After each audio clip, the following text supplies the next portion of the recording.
Hello student, स्वागत है आपका आईसीटी वर्चुअल क्लासेस में। मैं हूं कविता, आपकी बायो टीचर। उम्मीद करती हूं आप सभी अच्छे होंगे और स्वस्थ होंगे। क्लास कंटिन्यू करेंगे अपना चैप्टर और चैप्टर बात कर रहे हैं यहाँ पे सेल स्ट्रक्चर एंड फंक्शन। अभी तक हमने डिस्कस किया है यहाँ पर सेल मेम्ब्रेन के स्ट्रक्चर को, और अब हम डिस्कस कर रहे हैं यहाँ पे सेल मेम्ब्रेन के फंक्शंस क्या क्या होते हैं उसके बारे में। तो कुछ जो यहाँ पे फंक्शन है वो आपने देख लिए हैं, जिसमें सबसे पहला फंक्शन आप देख रहे हैं ट्रांसपोर्टेशन।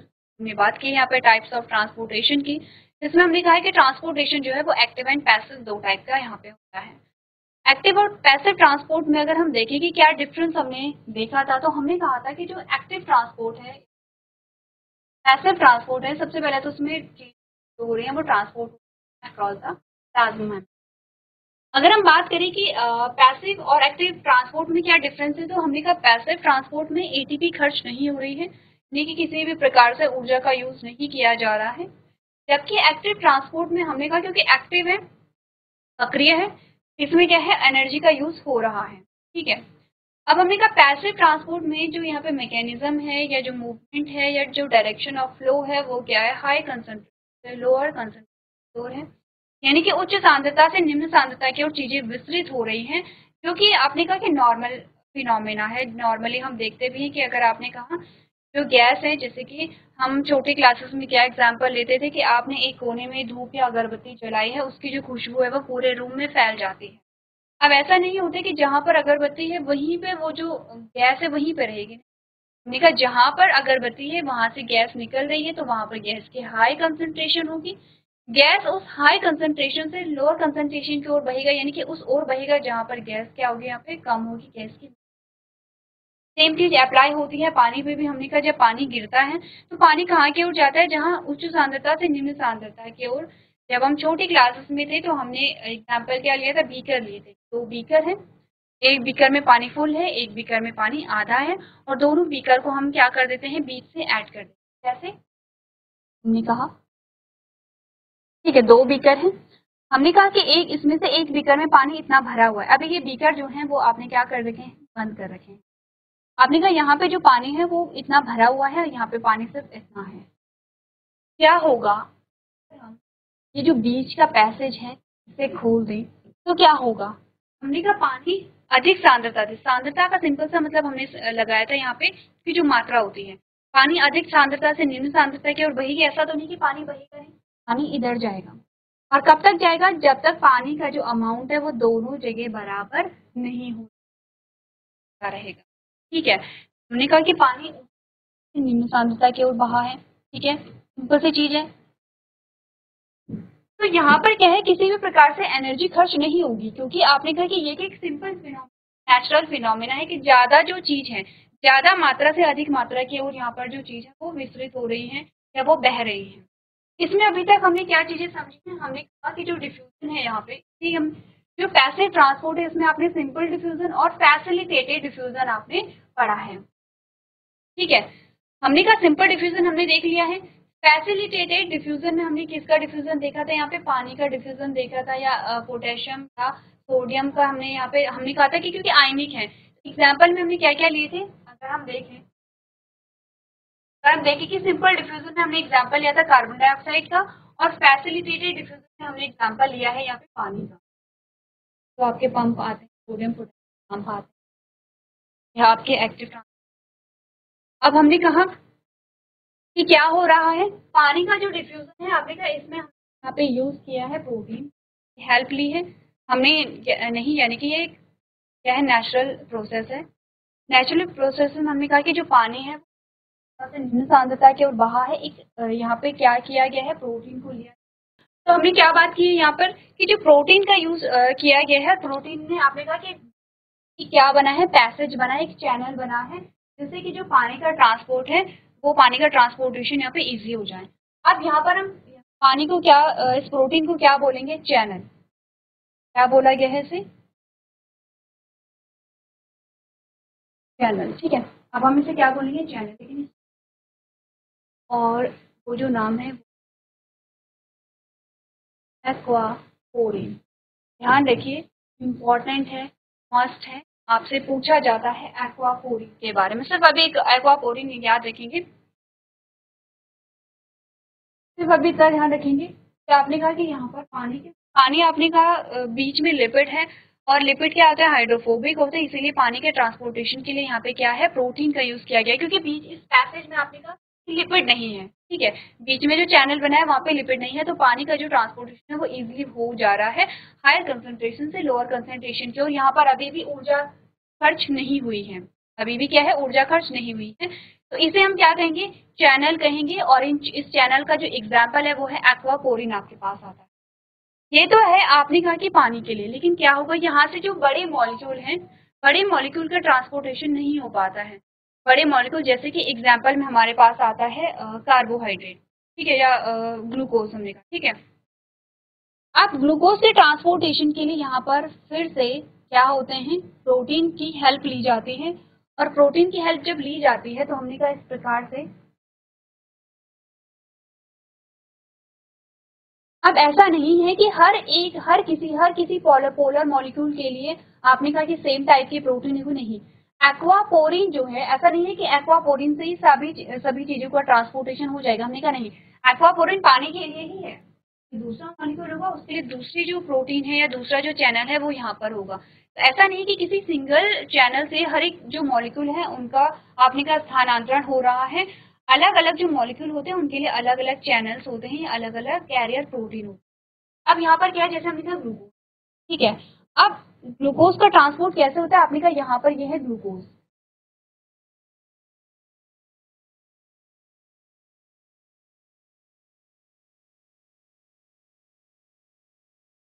जो ग्लूकोज है यहाँ पे उसका ट्रांसपोर्टेशन होता है, लेकिन ये जो प्रोटीन है अपने शेप को चेंज कर देती है, ये जो प्रोटीन है ये अपना शेप चेंज करके कैसे हो जाती है, ये प्रीवियस लेक्चर में एक आइडिया आपने लिया था, ठीक है, जब हमने यहाँ पर बात की थी थोड़ा सा ट्रांसपोर्टेशन के इंट्रोडक्शन की, तब आपने इस प्रकार के जो चैनल्स हैं वो देखे थे,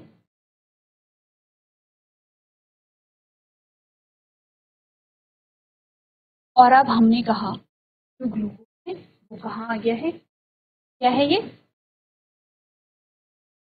ग्लूकोज है, ठीक है, यानी कि इसने कैप्चर किया ग्लूकोज को, ठीक है, और अब इसने अपना शेप चेंज कर दिया है, और ग्लूकोज यहाँ से होते हुए नीचे की ओर इस प्रकार से आ गया है, तो हमने कहा ऐसा नहीं है, ऐसा नहीं है, मैंने आपको कहा था कि ऐसा नहीं कि यहाँ पे दो प्रोटीन होंगे, प्रोटीन एक ही है, बस आपको बताया जा रहे हैं कि जो प्रोटीन इस प्रकार से थी अब उसने शेप चेंज करके वो इस प्रकार से अपना शेप चेंज करके ग्लूकोज को अंदर यहाँ पर भेज देता है, तो बड़े मॉलिक्यूल होते हैं उनका ट्रांसपोर्टेशन होता है कैरियर प्रोटीन के द्वारा, तो क्या नाम है इनका, कैरियर प्रोटीन, ये है आपकी फैसिलिटेटेड डिफ्यूजन, ये दोनों, आपने कहा ये जो डिफ्यूजन है और ये जो डिफ्यूजन है इसे आप क्या कहते हैं, फैसिलिटेटेड डिफ्यूजन, ठीक है, लिख ले दोनों को, फैसिलिटेटेड,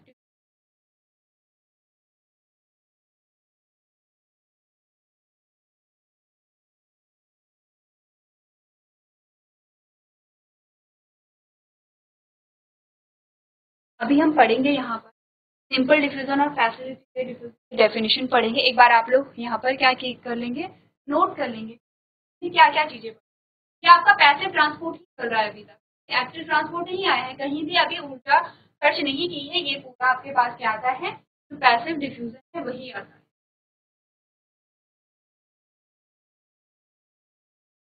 चलिए आगे बढ़ते हैं यहाँ पर, और आगे बढ़ने से पहले हमने कहा कि ये जो आपके पास आते हैं कैरियर प्रोटीन, नाम क्या है, कैरियर प्रोटीन कहते हैं, जो इस प्रकार से शेप चेंज करते हैं, हमने कहा ग्लूकोज के लिए फिर क्या होगा, ऐसा नहीं है कि हर एक जो बड़ा मॉलिक्यूल होगा उसके लिए हम सेम टाइप के प्रोटीन का यूज करेंगे, अपने कहा अलग अलग मॉलिक्यूल के लिए अलग अलग प्रोटीन होती है, और इसीलिए ग्लूकोज के लिए भी अलग प्रकार के प्रोटीन, ग्लूकोज के लिए जो प्रोटीन है उसे उसका जो नाम है उसे हम क्या कहते हैं, ग्लूकोज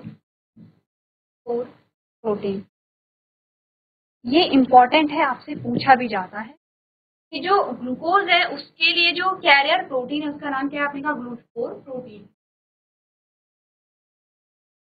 क्लियर है इतना, अगर इतनी बात अगर क्लियर है तो हम आगे बढ़ते हैं और पढ़ लेते हैं थोड़ा सा डिफ्यूजन तक हमने डायग्राम के थ्रू, तो हमने ट्रांसपोर्टेशन में क्या पढ़ा, आपने कहा था transportation of substances, The transportation of substances across the plasma membrane involve both passive transport and active transport. ये दोनों ट्रांसपोर्ट होते हैं.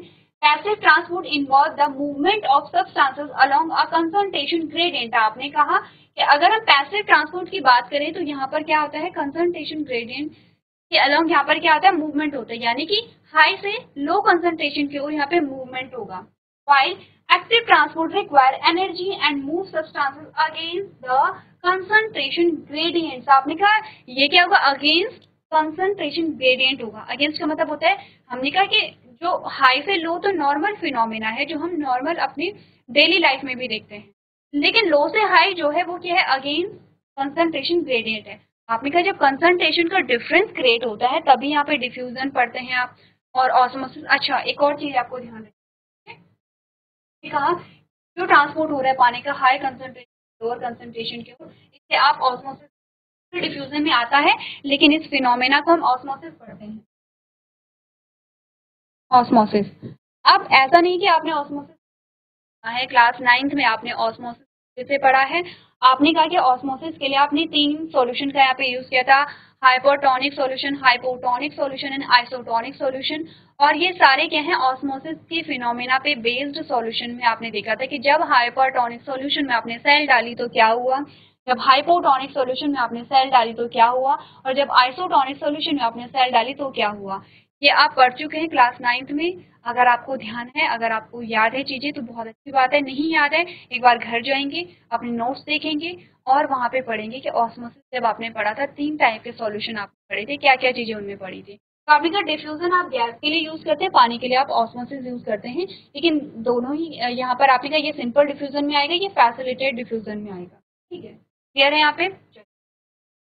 अब हमने क्या बोला, हमने कहा कि यहाँ पर क्या है, ट्रांसपोर्ट रिक्वायर्ड एनर्जी, जो एक्टिव ट्रांसपोर्ट है उसमें एनर्जी रिक्वायरमेंट होती है जब सब्सटेंस होते हैं मूव करते हैं अगेंस्ट कंसंट्रेशन ग्रेडियंट, जो मूवमेंट है यहाँ पर देखा जाता है. नेक्स्ट हमने कहा the plasma membrane is composed of a phospholipid bilayer. जो प्लाज्मा मेम्ब्रेन है वो फॉस्फोलिपिड की बनी होती है, दो लेयर होती है फॉस्फोलिपिड के. That is a semi-permeable, meaning it allows some substances to pass across the membrane while not others. आपने कहा ये क्या है, सेमी परमेबल मेम्ब्रेन, अर्धपारगम्य झिल्ली जिसे हम, यानी कि हमने कहा ऐसा नहीं कि प्लाज्मा मेम्ब्रेन के अंदर या बाहर कोई भी सब्सटेंस जा सकते हैं. अगर ऐसा होता तो आपने कहा कि यहाँ पर आपने चैनल प्रोटीन या कैरियर प्रोटीन आप नहीं देख रहे होते. सिंपल सी जो चीजें हैं वो हाई कंसंट्रेशन से लो कंसंट्रेशन में चली जाती हैं. हमने कहा ऐसा नहीं होता है कि जो प्लाज्मा मेम्ब्रेन है वो हर किसी को अलाउ करती है. जिनकी नीड होती है, जो रिक्वायरमेंट होती है, उसके बेसिस पे चीजें अंदर या बाहर जाती हैं, और उसके लिए भी आपने कहा स्पेसिफिक जो यहाँ पे चैनल्स होते हैं या जो प्रोटीन्स होती हैं वो इन्वॉल्व होती हैं. ठीक है, तो हमने क्या बोला है कि जो प्लाज्मा मेम्ब्रेन है वो सेमी परमिएबल है, कि कुछ ही चीजें अंदर और बाहर जा सकती हैं, सभी नहीं जा सकती. ठीक है, अब हमने कहा टाइप्स ऑफ ट्रांसपोर्ट में हमने क्या कहा, पैसिव ट्रांसपोर्ट में सिंपल डिफ्यूजन हमने पढ़ा. हमने कहा स्मॉल, ध्यान रखिए सभी चीजें ध्यान रखिए, small non polar molecule, polarity नहीं होगी, such as oxygen and carbon dioxide pass through the membrane according to the concentration gradient. According to concentration gradient का मतलब होता है कि अलॉन्ग विद कंसंट्रेशन ग्रेडियंट, यानी कि जब कंसंट्रेशन डिफरेंस हुआ, कंसंट्रेशन डिफरेंस का मतलब होता है कि हाई से लो में ही मूव करेगा ये. ठीक है, along with concentration gradient high से लो में. अब हमने कहा इसे हम सिंपल डिफ्यूजन कहते हैं. एग्जाम्पल है कार्बन डाइऑक्साइड या फिर ऑक्सीजन, नॉन पोलर, ठीक है, नॉन आयनिक, और आपने कहा लिपोफिलिक, ठीक है, मॉलिक्यूल होंगे, इनमें से कोई भी हो सकता है. अब हमने ऑस्मोसिस का, आपने कहा the movement of water occurs according to the concentration हमने पढ़ा है. फैसिलिटेटेड डिफ्यूजन हमने क्या पढ़ा, some molecules such as glucose and amino acid through the membrane with the help of transport protein. जिसमें आपने क्या पढ़ा है, कैरियर प्रोटीन पढ़ी है. ठीक है, कैरियर प्रोटीन में आपने एग्जाम्पल क्या लिया, ग्लूट4 प्रोटीन का एग्जाम्पल है, और आपने कहा कि चैनल प्रोटीन है, जो चैनल्स होते हैं, चैनल प्रोटीन का एग्जाम्पल आता है एक्वापोरिन. दोनों के एग्जाम्पल ध्यान रखने हैं. क्या बात की गई है, दोनों के एग्जाम्पल ध्यान रखने हैं. आपने कहा अगर हम चैनल की बात करें तो इसका एग्जाम्पल है एक्वापोरिन, और अगर हम कैरियर प्रोटीन की बात करें तो इसका एग्जाम्पल है ग्लूट4 प्रोटीन. यहाँ पर इसका एग्जाम्पल आता है. यहाँ तक की बात सिंपल है. तक हमने कुछ ऐसी चीजें पढ़ी है तो आपको समझ में ना आए तो एक बार आप लोग सिंपल डिफ्यूजन पढ़ लेते हैं, फिर हम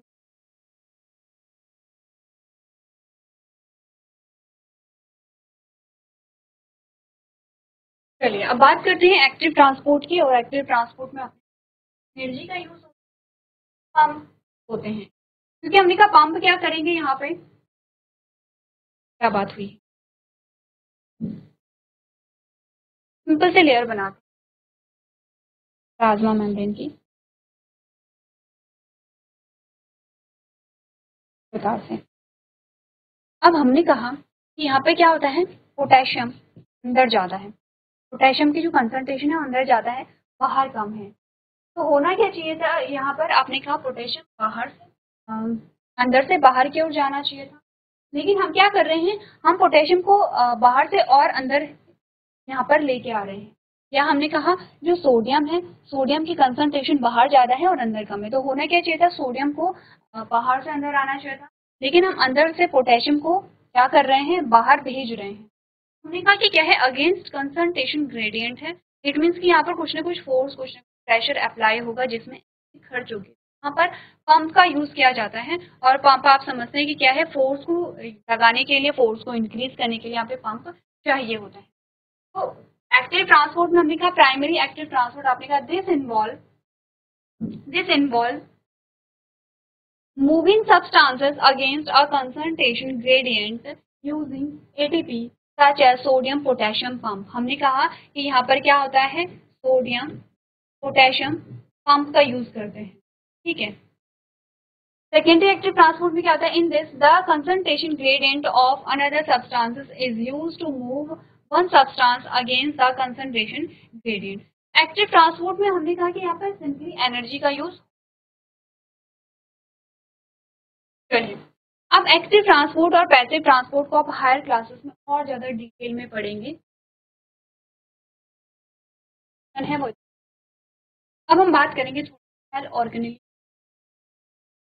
सेल ऑर्गेनेल क्या होती है, एक इंट्रोडक्टरी पार्ट यहाँ पर हम देखेंगे। सेल ऑर्गेनेल एक इंट्रोडक्टरी पार्ट हम यहाँ पर देखेंगे, ठीक है। इतना हम समझते हैं, आपने पढ़ा है यहाँ पर, अगर हम एक सेल को पढ़े, यहाँ पर बात की है प्लाज्मा मेम्ब्रेन या सेल मेम्ब्रेन के बारे में। ये यहाँ पे न्यूक्लियस आता है और यहाँ पर साइटोप्लाज्म होगा।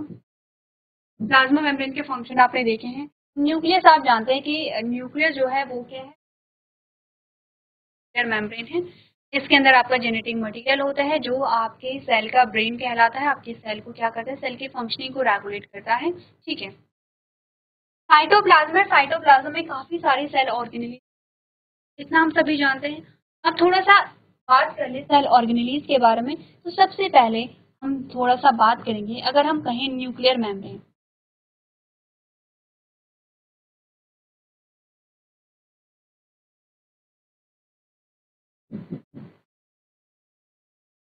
आपने कहा न्यूक्लियर जो मेम्ब्रेन है वो क्या होते हैं, डबल मेम्ब्रेन होती है प्रकार से।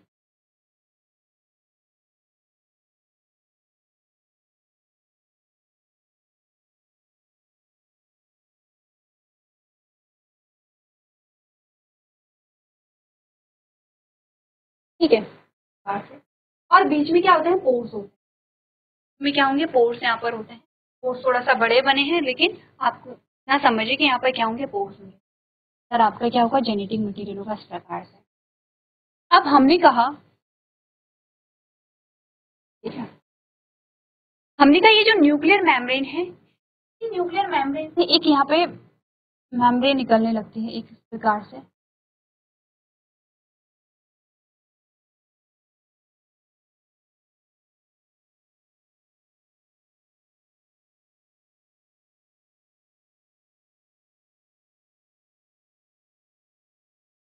प्रकार से, ठीक है। इसी से क्या निकलने लगती है, कि मेम्ब्रेन। हमने कहा अगर हम इस मेम्ब्रेन का नाम बोले, ये स्ट्रक्चर जो है, मेम्ब्रेन निकलने लगेगी और फोल्ड होकर के एक स्ट्रक्चर बनाने लगेगी, ठीक है।